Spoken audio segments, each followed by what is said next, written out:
day, I'll come see you. I promise. Me too. One day. I promise.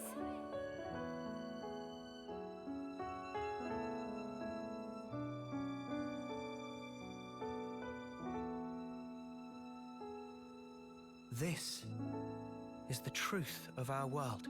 Xenoblade Chronicles 3 Future Redeemed has come and gone, and so have I. And we have some time before Xenoblade Chronicles 4 is set to probably come out, let's be honest. We're almost certainly getting a Xenoblade 4. But Future Redeemed did something that they didn't have to do. And to me, this was a very calculated decision on Takahashi and Monolith's part. They canonized XenoSaga, or at least brought giant swaths of XenoSaga lore into the Xenoblade canon. Now, for those who don't know, XenoSaga was the Xeno series that came before Xenoblade, back when Monolith was still with Bandai Namco. Or, you know, one of the companies before Bandai Namco merged. But it was a PS2 series of games. There were 3 of them, Xenosaga 1, 2, and 3. And even received an anime. But in terms of its commercial success, it was a bit Still got itself 3 games, but it didn't go past that. And the story just never really concluded. And the story largely just transitioned over to Xenoblade,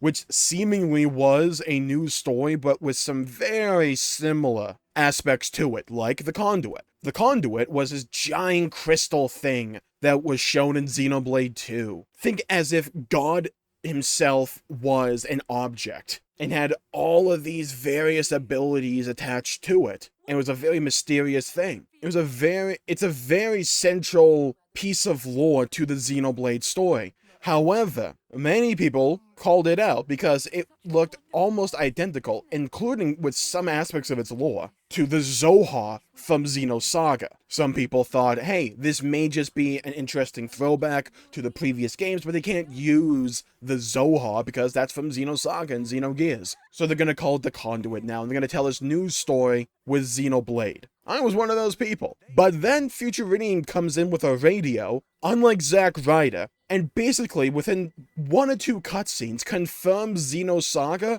is part of the lore of Xenoblade. And they even thank Xenosaga and Bandai Namco in the credits and in that one IP page on the Nintendo Switch homepage. This wasn't just meant to be a reference. No, this took some negotiation in the back room. But why do this? That's the question I want to ask here. Because I've made a similar video for Xenogears, which is a Square Enix title, and for Xenoblade X, which is a Monolith Nintendo title. It came out in the Wii frickin' U of all things. As to what their canonicity may be, and if we'll ever see a remake or a port or something along those lines for those games again, we're gonna cover that for Xenosaga today. Because I think of all these 3 titles, Xenogears, Xenoblade X, and Xenosaga, if you had asked me before Future Redeemed, I would have said Xenoblade X is the most likely candidate. Now with Future Redeemed, I will say and argue Xenosaga is the most likely candidate to receive some kind of love in the near future. And I think it will be the near future, like within the next 2 years or so. Because they didn't have to do this.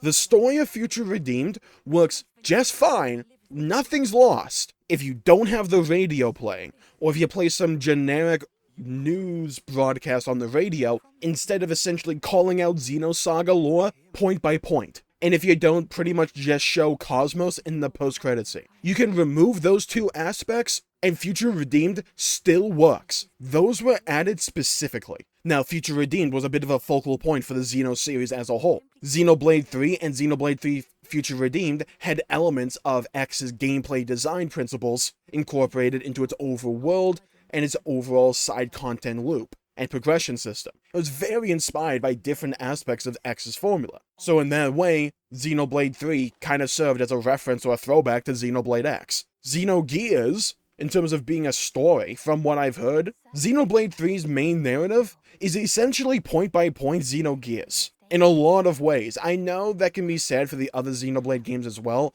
but especially for X apparently. And in that way, also we had Matthew Van Damme essentially looking just like Faye, who was the protagonist of Xenogears. Xenoblade 3 was about 2 warring factions fighting each other in this world, which again is just Xenogears. There are a lot of pretty much similarities and throwbacks in terms of the story to Xenogears, so while the gameplay had a lot of throwbacks and callbacks and references to Xenoblade X, including some names of the classes like Full Metal Jaguar. The story side of things for Xenoblade 3 had a lot of throwbacks to Xenogears. But what about Saga?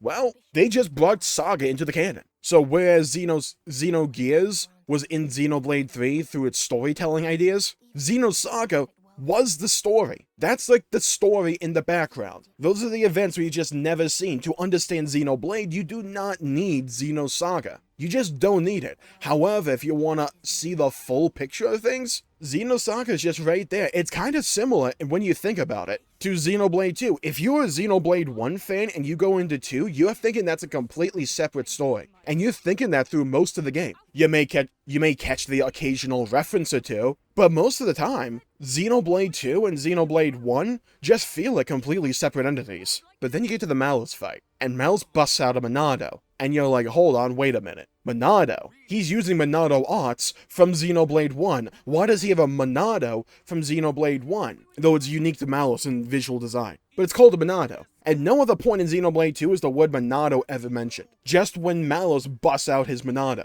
which is a pivotal sword in Xenoblade 1. Okay, cool, could that just be an interesting reference, like how Lyn in Xenoblade X had Monado hairpins? Was it just an interesting reference? Well, then you get to the end of the game, and Klaus is talking about how his other half is not gonna last that long, and then later on, you hear Shulk's final line, "Today, we use our power to fell a god." And right then, you know 100% this story is connected to 1. And in a similar way, that happened with Blade as a whole to Xenosaga, where Xenosaga came first. People played through Xenosaga, people loved Xenosaga, they experienced that story. And then you go over to Blade and you think, hey, sure, there's some references here and there, but they may just be Easter eggs or references and just left at that. But then you get to the end of Blade, or at least up to now in Blade, and all of a sudden you're thrown a curveball and essentially saying Xenosaga is canon. So it's an interesting parallel there. And I don't think you do this. I do not think you bring Xenosaga into the canon in the way they did if they don't have a specific plan for people nowadays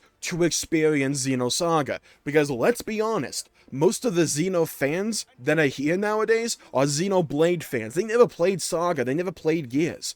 They don't know those stories or those characters or the events that happen in those stories. And if you're going to make Xenosaga lore important in the future, to fully understand Xenoblade 4 or something, they'd be kind of dumb not to give the player some way in the modern day that's legal and realistic for most people to play Xenosaga. I just don't think you do that. Now, they could just leave it at what they did and just say, hey, for those Xenosaga fans, yeah, it's canon, so that's cool and all, but we're not going to really touch upon it. I think that's a distinct possibility. But at the same time, the way they brought into the canon, though, the way they did it screams to me, hey, there's something here, there's something important, there's something we want to bring back for the future. Now, it could be a 50-50 thing where they may bring it back, they may not. We just can't tell right now. And that's a distinct possibility. But Xenosaga right now, from the information we have available to us, is the next closest thing to canon without Takahashi just coming on the microphone and saying it's canon. And there was that report earlier this year from, I think, January. I don't have the link on me. I talked about it in one of my previous videos, where Bandai Namco and Nintendo were supposedly working on a title together, or they were like collaborating for something. That could be Xenosaga related. It could just be ports, it could be a remake, it could be whatever. We don't know right now. It's just speculation. But personally, with the recent success of Xenoblade within the last 3 years or so, I think it's likely we could see something Xenosaga related. I remember seeing a report from 2019 where I think it was Bandai Namco. They said they considered making or bringing Xenosaga back in some capacity, like a port or a remaster or whatnot, but the plan fell through when they ran a cost analysis test, and they just didn't think it was going to be profitable enough. That's not like a one-for-one representation of what the article said, because it's been a little bit since I read it. I'm sure if you Google it, you can probably find it, but essentially they didn't think it would be profitable enough. However, the Xenoblade story and Xenoblade overall as an IP has become way more popular in recent years, since 2020, because you had Mithra and Pyra coming into Smash, which brought quite a few people into the Xenoblade story. Then you had all the hype that went into Xenoblade 3 and that run up to that game, which brought a lot of people in as well. Sure, it's not like Zelda or Mario in terms of levels of popularity for Nintendo, but it doesn't have to be. It just has to be popular enough for Bandai Namco to think, hey, maybe now, rising tides and all that, it might be valuable for us now to revisit this subject. And maybe they're planning for it to be on this Nintendo Switch. I kind of feel like, depending upon when the next Nintendo console comes out, we either have one more Xenoblade or Xenosaga thing for the Switch, or they're just gonna say, you know what, this franchise tends to be a graphical powerhouse, it tends to be an artistic beauty for Nintendo. Let's wait and have it be a launch title or a near-launch title for the next console to show off what that game can do, or what that new piece of kit can do. I kind of think they may want to save Xenoblade X for that role, but with Future Redeemed, I just don't think Nintendo would sign off on saying, hey, let's bring Xenosaga into the Xenoblade canon, outside of just a few references, if they didn't think they had something down the pipeline for that. I just don't see how you can get into a boardroom with like the Nintendo executives and lay out a plan saying, hey, what if we approach Bandai Namco so that we can bring Xenosaga into the canon, but we're never going to make a profit off that, and we won't advertise it afterwards. I just don't know if I could see that happening. It's possible, don't get me wrong. I'm not saying that, oh, it totally never happened. It could. I just don't see it happening, though. I think they had something confirmed saying, hey, why don't we work on something? What if we bring Xenosaga, at least in ports, to the modern console? It could just be a port, it could be a remake, it could be a remaster, it could be whatever. Because once it's available, now you can really say, okay, let us dig into this story. We can bring certain things back. Because they brought KOSMOS into Xenoblade 2. Like, they've done that before. Yeah, she wasn't canon there, supposedly. I don't know, that may get retconned as well. But it's not like they haven't used any Xenosaga stuff before. Talos, KOSMOS, those were blades in Xenoblade 2. So maybe they have something up their sleeve, maybe they don't. Honestly, right now, it is hard to tell. I would personally lean towards them saying, hey, we have something ready, something down the pipe for Xenosaga. We just can't announce it right now. We want to give Xenoblade 3 and Future Redeemed time in the sun. Let's wait a bit, and then we'll announce, hey, Xenosaga's back in some capacity, whether it's a remake, a remaster, or a port. I think ports or a remaster are probably more likely, unless they really believe in the potential of Xenosaga, and they just went ahead with a remake. But like always, time will tell. I do lean towards the idea that, hey, I think something Xenosaga related is coming up. Maybe not in 2023, maybe 2024, maybe 2025. I think something around there, maybe. Because we are due for one other Xenoblade game before Xenoblade 4. They normally like to do 2 releases between numbered games. So between 1 and 2, you had X and then Xenoblade 1's 3DS port. In between 2 and 3, you had Torna and you had Definitive Edition for 1. Now, between 3 and 4, we've had Future Redeemed. And if they follow the pattern and continue to follow the pattern, that means we have one thing left. Maybe that's Xenoblade X, maybe that's Xenosaga related, who knows? Maybe it's both, it could be. And you have the Monolith team work on Xenoblade X while Bandai Namco works on Xenosaga. It's possible. We just don't know right now. But I lean towards this.